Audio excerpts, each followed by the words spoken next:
আবহাওয়ার খবর জানতে চলে যাচ্ছি ফারিহা সাজনিনের কাছে। ফারিহা, আজকের আবহাওয়া নিয়ে আপনার কাছে কি তথ্য আছে আমাদেরকে বিস্তারিত জানাবেন।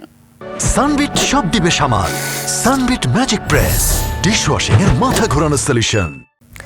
ধন্যবাদ শ্রাবন্তী। দর্শক, আজ 4 ফেব্রুয়ারি 2026 তারিখে দেশের সর্বশেষ আবহাওয়া তথ্য থেকে আমরা দেখতে পাচ্ছি সারা দেশের নানা জায়গায় মধ্যরাত থেকে ভোররাত পর্যন্ত কুয়াশা পড়ছে। বিশেষ করে উত্তরবঙ্গের জেলাগুলোতে মাঝারি থেকে হালকা কুয়াশা পড়তে পারে বলে জানিয়েছে আবহাওয়া অফিস।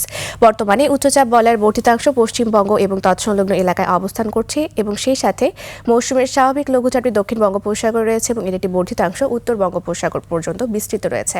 আজ সারা দেশের আকাশ আংশিক মেঘলা থাকবে এবং তাপমাত্রা শুষ্ক থাকতে পারে। সেই সাথে দিন এবং রাতের তাপমাত্রা প্রায় অপরিবর্তিত থাকতে পারে।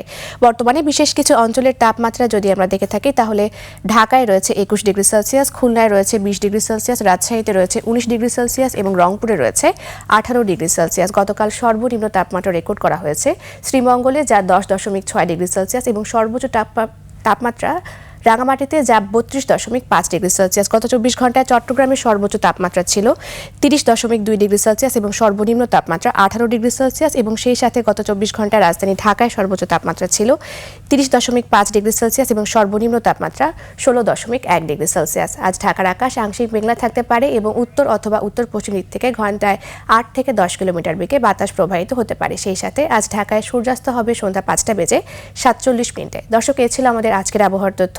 ফিরে যাচ্ছি আবারও শ্রাবন্তীর কাছে। শ্রাবন্তী। ফারিহা, যুক্ত হওয়ার জন্য ধন্যবাদ আপনাকে।